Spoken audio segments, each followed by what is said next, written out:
Friends, मैं हूं doctor Ekta and welcome to my YouTube channel the doctor Ekta show. आज का टॉपिक है अस्थमा। तो सबसे पहले मैं आपको बताऊंगी कि अस्थमा के कॉज क्या होते हैं।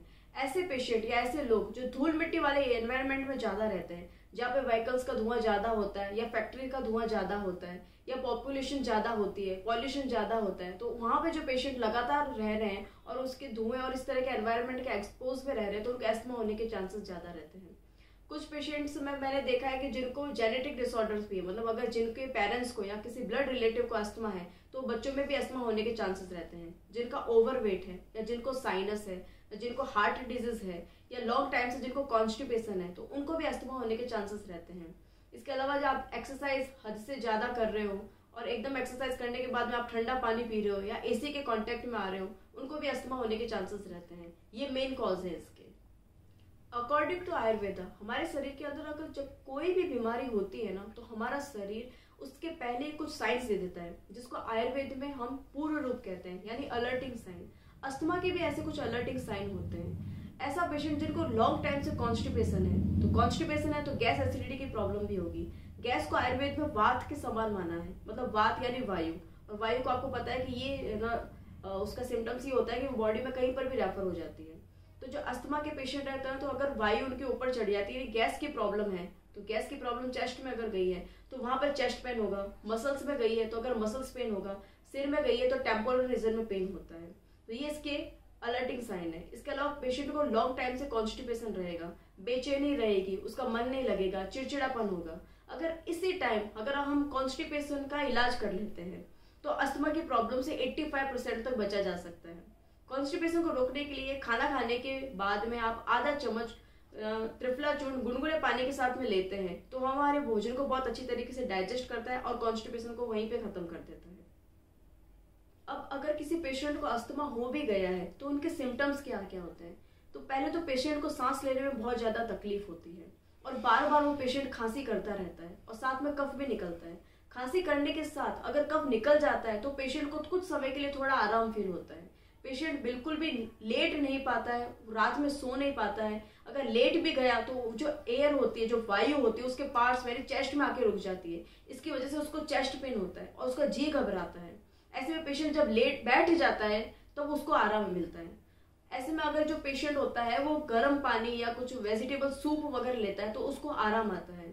खांसी इतनी तेज होती है कि उसके पूरे चेस्ट में पेन होने लग जाता है। उससे पेशेंट को पसीना भी आता है, पूरी बॉडी के अंदर पसीना भी होता है, मुंह सूख जाता है, श्वास नली होती है, इसके अंदर सूजन आ जाती है। जो पेशेंट बोलता है ना, तो वो भी हमें प्रॉपर मतलब समझ में नहीं आता, मतलब उसके जो बोलने का तरीका होता है वो प्रॉपर सही नहीं होता है, रुक रुक के बोलता है। अगर वो बोलता भी है तो भी उसके गले में दर्द होता है। और पेशेंट की जो फिजिक्स देखेंगे, अगर हम पेशेंट को देखेंगे तो बहुत ही दुबला पतला हो जाता है। मेनली जो अस्थमा के अटैक आते हैं जो आकाश में बादल होते हैं, तो अस्थमा के जो अटैक्स होते हैं वो बढ़ जाते हैं।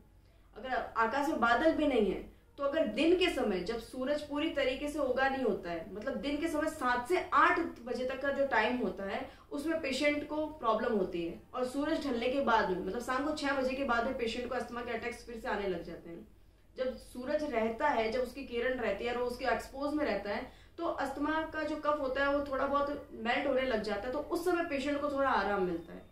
बाकी जो रात का समय होता है और दिन का समय होता है, सुबह सुबह का अर्ली मॉर्निंग का टाइम होता है, वो पेशेंट के लिए बिल्कुल भी सही नहीं होता, उसमें पेशेंट बहुत बेचैन रहता है।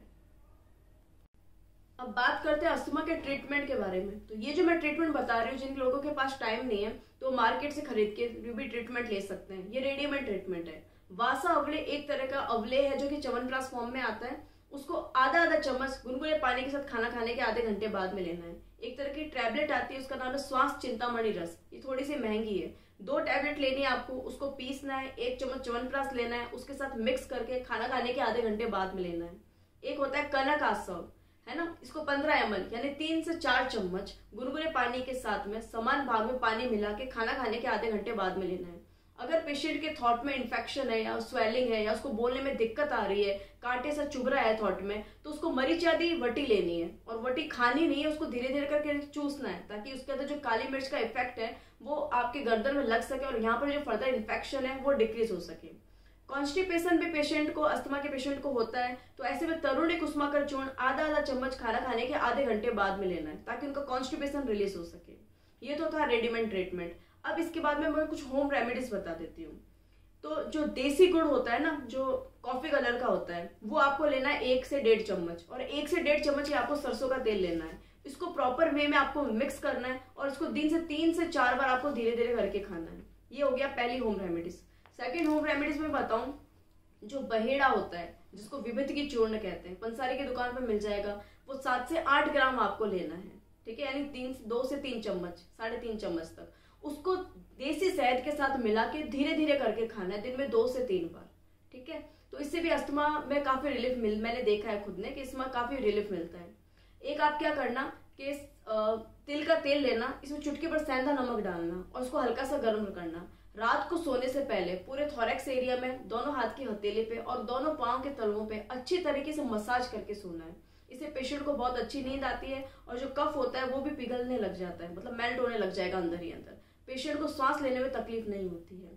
एक बात का ध्यान रखना, जो होम रेमेडीज बताई है या फिर जो मैंने आपको बाजार का ट्रीटमेंट बताया है, इन दोनों में से कोई एक ही ट्रीटमेंट आपको लेना है, या फिर तो बाजार का लो या फिर होम रेमेडीज लो, दोनों एक साथ नहीं लेना है। अब बात करते हैं टाइप्स की। तो according to Ayurveda asthma 5 types का होता है, 5 तरीके का अस्थमा होता है। पहला महाश्वास यानी फैटल डिसएप्निया, दूसरा होता है छिन्न श्वास चेन स्टॉक रेस्पिरेशन, एक होता है ऊर्ध्व श्वास यानी ग्रेस्पिंग रेस्पिरेशन, चौथा होता है तमक श्वास यानी ब्रोंकियल अस्थमा, और पांचवा होता है क्षुद्र श्वास यानी एक्सटेशन रेस्पिरेशन। इन सब के सिम्टम्स भी कुछ अलग अलग होते हैं और इनका ट्रीटमेंट भी कुछ अलग होता है। अगर आपको चाहिए कि मैं इन सब का भी वीडियो एक साथ बनाऊं तो आप मुझे कमेंट बॉक्स में लिख के जरूर बता देना, मैं इसका भी वीडियो बनाऊंगी इनके सिम्टम्स के साथ और इनके ट्रीटमेंट के साथ। अभी जो मैंने अस्थमा बताया वो ब्रोंकियल अस्थमा है, जिसको हम तमक श्वास कहते हैं आयुर्वेद के अंदर, ये पूरा उसका ट्रीटमेंट है, ठीक है। अगर मैं ये पांचों के सिम्टम्स और ट्रीटमेंट इसी वीडियो में बनाती तो ये वीडियो बहुत बड़ा हो जाता और शायद तक आप लोगों को भी कंफ्यूजन हो जाता, बट कोई दिक्कत नहीं है। अगर आप मुझे कहोगे कि मैम इनके भी आप अस्थमा की जो टाइप्स हैं इनके भी वीडियो बनाओ with treatment and with symptoms, तो मैं आपको बना के जरूर दूंगी। Thank you so much.